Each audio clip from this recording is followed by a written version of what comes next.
I want to speak to you tonight about the troubling events of the past week. As I have said, the incursion of the U.S. Capitol struck at the very heart of our republic. It angered and appalled millions of Americans across the political spectrum. I want to be very clear. I unequivocally condemn the violence that we saw last week. Violence and vandalism have absolutely no place in our country and no place in our movement.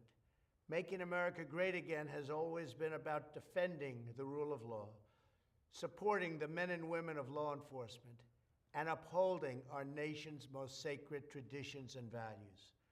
Mob violence goes against everything I believe in and everything our movement stands for.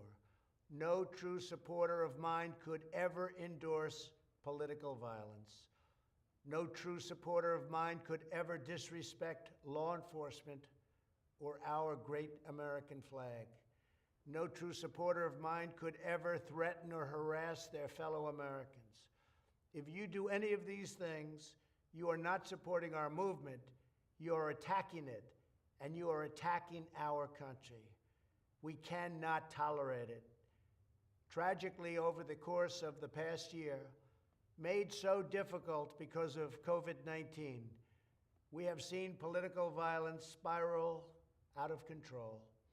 We have seen too many riots, too many mobs, too many acts of intimidation and destruction.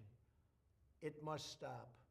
Whether you are on the right or on the left, a Democrat or a Republican, there is never a justification for violence. No excuses, no exceptions. America is a nation of laws. Those who engaged in the attacks last week will be brought to justice. Now I am asking everyone who has ever believed in our agenda to be thinking of ways to ease tensions, calm tempers, and help to promote peace in our country. There has been reporting that additional demonstrations are being planned in the coming days, both here in Washington and across the country. I have been briefed by the U.S. Secret Service on the potential threats. Every American deserves to have their voice heard in a respectful and peaceful way. That is your First Amendment right. But I cannot emphasize that there must be no violence, no law-breaking, and no vandalism of any kind. Everyone must follow our laws and obey the instructions of law enforcement. I have directed federal agencies to use all necessary resources to maintain order. In Washington, D.C., we are bringing in thousands of National Guard members to secure the city and ensure that a transition can occur safely and without incident. Like all of you, I was shocked and deeply saddened by the calamity at the Capitol last week.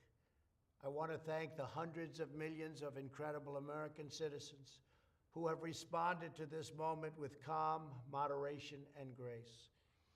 We will get through this challenge just like we always do.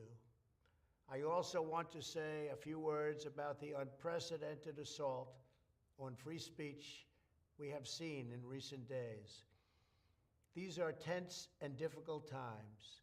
The efforts to censor, cancel, and blacklist our fellow citizens are wrong, and they are dangerous. What is needed now is for us to listen to one another, not to silence one another. All of us can choose by our actions to rise above the rancor and find common ground and shared purpose. We must focus on advancing the interests of the whole nation, delivering the miracle vaccines, defeating the pandemic, rebuilding the economy, protecting our national security, and upholding the rule of law. Today, I am calling on all Americans to overcome the passions of the moment and join together as one American people. Let us choose to move forward united for the good of our families, our communities, and our country. Thank you, God bless you, and God bless.